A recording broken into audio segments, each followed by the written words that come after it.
Assalamualaikum warahmatullahi wabarakatuh. Perkenalkan, saya Jenny adalah dari program studi bimbingan dan konseling Islam Universitas Islam Institut Agama Islam Negeri Syekh Abdul Hamid Siddiq Bangka Belitung. Di sini saya akan menjelaskan mengenai analisis terkait peran Pancasila bagi masyarakat Indonesia generasi 4.0 terhadap sistem demokrasi masa kini. Dan yang kedua, ini analisis kondisi partai politik dan pemilu masa kini dan masa yang akan datang. Pertama, pendahuluan. Kemerdekaan merupakan hak setiap bangsa yang ada di dunia, tanpa terkecuali. Terdapat perjalanan panjang untuk meraih kemerdekaan. Lahirnya Pancasila menjadi salah satu bukti kemerdekaan negara Indonesia yang diperingati setiap tanggal 1 Juni. Panca berarti 5 dan sila berarti dasar, yang dimaknai dengan 5 dasar negara. Setelah melalui perenungan mendalam, Pancasila disepakati para founding fathers. Kesepakatan bangsa bahwa Pancasila dijadikan sebagai ideologi bangsa dan pandangan hidup bangsa. Peran Pancasila saat ini sangat diperlukan di tengah warga masyarakat yang lupa akan hukum-hukum yang berlaku di negara Indonesia. Menggali makna Pancasila.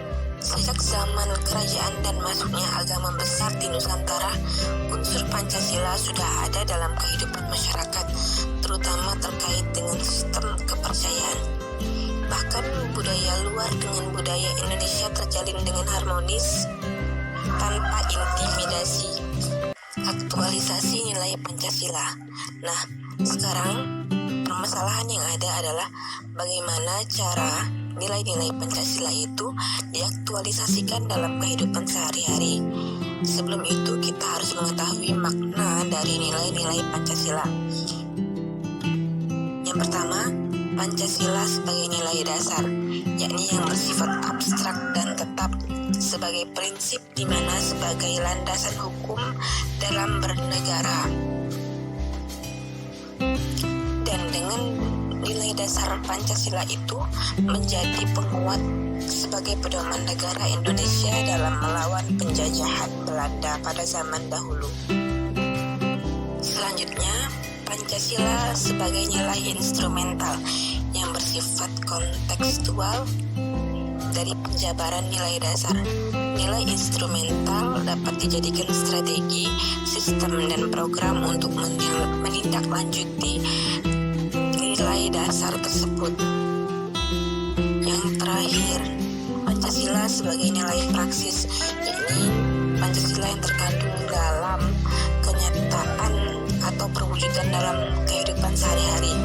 Nilai praksis adalah sekian banyak dari perwujudan nilai-nilai Pancasila, baik secara langsung maupun tidak langsung. Pancasila sebagai alat pemersatu bangsa.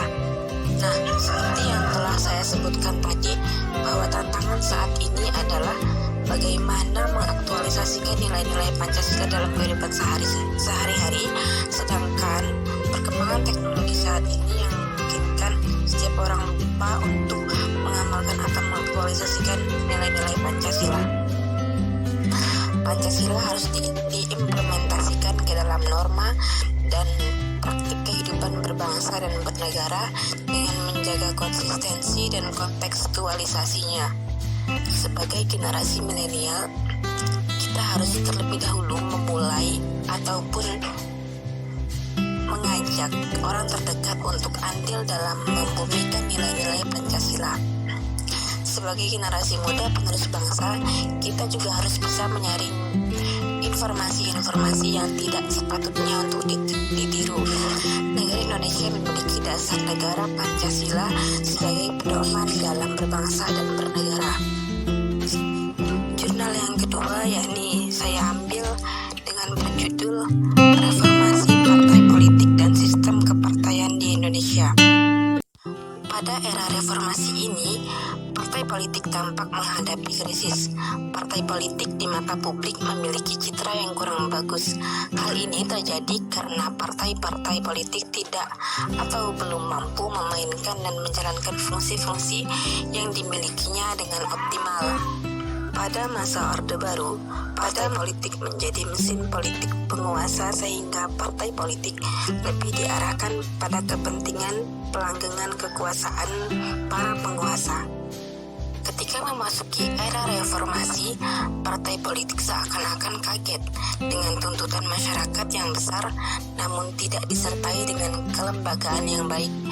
Partai politik dewasa ini belum memperlihatkan akuntabilitas kepada konstituen. Keberadaan ideologi dalam sebuah partai juga menjadi pedoman nilai dalam melakukan program dan aktivitas kerja politik. Adalah hal yang terpenting. Ia menjadi pegangan bagi setiap kader dan pengurus partai dalam perwujudan ideologi tersebut menjadi program, kegiatan atau aktivitas partai di dalam kehidupan bermasyarakat sehari-hari. PDIP dan Partai Demokrat yang pada dasarnya lahir dari ideologi yang sama, yakni nasionalisme. Namun demikian, dalam menerjemahkan nasionalisme sebagai ideologi, Partai Demokrat dan PDIP mempunyai pandangan yang berbeda. Semangat nasionalisme menurut Partai Demokrat diinterpretasikan sebagai tidak membedakan ras, suku, dan bangsa.